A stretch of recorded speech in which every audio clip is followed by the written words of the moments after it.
ఖమ్మం జిల్లా వైరా నియోజకవర్గ కేంద్రంలో ఇందిరా మహిళా శక్తి సంబరాలు ఘనంగా నిర్వహించారు.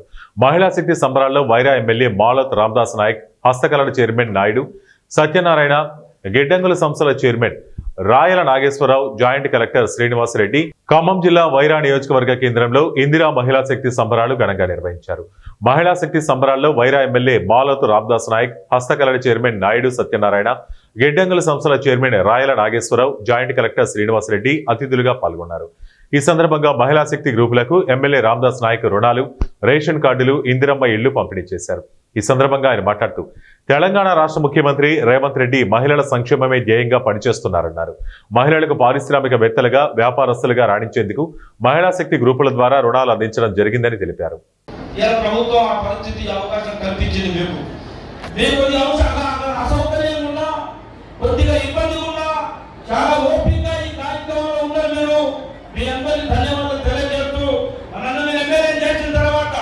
ఈ నియోజకవర్గం వైరా నియోజకవర్గంలో ఉన్న మండలాలన్నిటికీ ఏ గతం గురించి ఎవరి పేరు ప్రస్తావించను, ఎవరి గురించి మాట్లాడను. మనం ఎమ్మెల్యే అయిన తర్వాత, మీరు ఎమ్మెల్యే చేసిన తర్వాత ఈ నియోజకవర్గంలో పెద్ద ఎత్తున కార్యక్రమాలు చేశాం. మనం గత ప్రాణాలు రాజశేఖర రెడ్డి గారు పోడు భూములకి పట్టాలు ఇచ్చిన పరిస్థితి మీ అందరికీ తెలుసు. ఆ పట్టాలు ఇచ్చిన భూములన్నీ కూడా కేసీఆర్ ప్రభుత్వంలో మొత్తం మొక్కల్లాంటి కార్యక్రమం చేశారు. డాక్టర్ గారిని దులుగా జైలు పంపే పరిస్థితి చేశారు. మన గవర్నమెంట్ వచ్చిన తర్వాత, వీళ్ళని ఎమ్మెల్యే చేసిన తర్వాత మీ భూములన్నిటికీ కూడా పోరు కావాలని, మీ భూములన్నిటికీ కూడా కరెక్ట్ కావాలనే కార్యక్రమం తీసుకున్నాం. దాదాపు 6 నెలలుగా నిద్రపోకుండా గెలిచిన తర్వాత ఇటు పాలకులు అయితే, ఇటు రైతులు అయితే, ఇటు మన పార్టీ నాయకత్వం అయితే, ఇటు మీరందరూ అయితే ఎక్కడ కూడా నిద్రపోకుండా మేల్కొని తెల్లారి దాకా బోర్లు వేసే దాంట్లో ఫారెస్ట్ వాళ్ళు ఇబ్బంది పెట్టే దాన్ని బతిలాడి ఏం చేసే చేసి దాదాపు మీ అందరికి 5,000 బోర్లు వేయించే కార్యక్రమం తీసుకున్నారని చెప్పేసి మీ అందరికీ మనం చేస్తా ఉన్నా.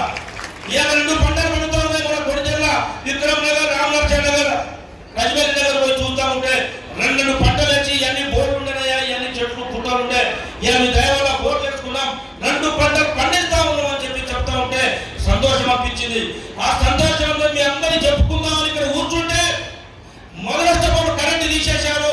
మీ అందరికి ఆట అసౌకర్యమైంది, మా మైండ్ అప్సెట్ అయింది.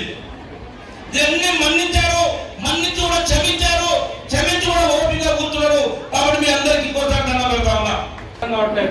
తెలంగాణ ప్రజలు బిర్యానీ కమ్ముడు పోయేవాళ్ళు కాదు. నువ్వు నీ అయ్యా బిర్యానీ కొన్నావు, మందుకు అమ్ముడు పోయి ఎక్కడో ఢిల్లీలో, కేరళలో మీరు పోయి చేసే అకృత్యాలన్నీ కూడా మాకు తెలుసు.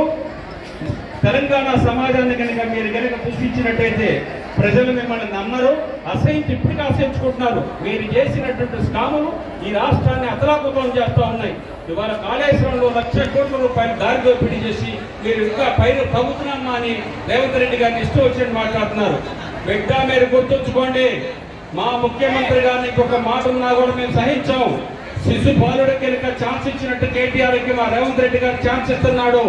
100 తప్పులు అయిన మరుక్షణమే నీకు శిరచ్ఛేదం ఉండకపోవచ్చు, కానీ నీకు లోపలికెళ్ళి ఈ కర్మాగారాలు ఉన్నాయి, ఈ కారాగారాల్లో నువ్వు తప్పనిసరిగా శ్వేత తీర్చాల్సిన టైం వచ్చింది. బిడ్డ నువ్వు నిద్రపోమాకు, నువ్వు చేసినవన్నీ బయటకు వస్తాయి. నువ్వు చేసిన ఓట్ ట్యాపింగ్లు అన్నికి ఇన్ని కాదు, నువ్వు చేసినటువంటి అకృత్యాలన్నీ కూడా ఇవాళ ఈ ప్రజలందరికీ తెలుసు. మీరు ఒక్కటి గుర్తుంచుకోండి, అలాంటి నాయకుల్ని మన మధ్యకి వస్తే రాళ్లతో కొట్టాల్సినటువంటి పరిస్థితి ఏర్పడ్డది. మీ అందరి జీవితాల్లో నాటాడుకున్నాడు. 10 సంవత్సరాలు ఒక కాటు లేదు, ఒక ఇల్లు లేదు, ప్రజా సంక్షేమే లేదు, సెక్రటరీ లేదు, ఆఫీసులే లేవు. ఆయన గడియే ఆఫీసు, ఆయనే ఆఫీసు, ఆయన కొడుకు, ఆయన బిడ్డ, ఆయన అల్లుడు, వీళ్ళు మాత్రమే ఆఫీస్. మీరు గుర్తుంచుకోండి. ఇవాళ రేవంత్ రెడ్డి గారు వచ్చిన తర్వాత ఎమ్మెల్యేలు కానీ, అధికారులు కానీ అందరూ కూడా మీకు మీ దగ్గరకు వచ్చి మీ అవసరాలు ఏంటి, మీరు ఏం చేస్తున్నారు, మీకు సమస్యలు ఏంటి, ఆ సమస్యలు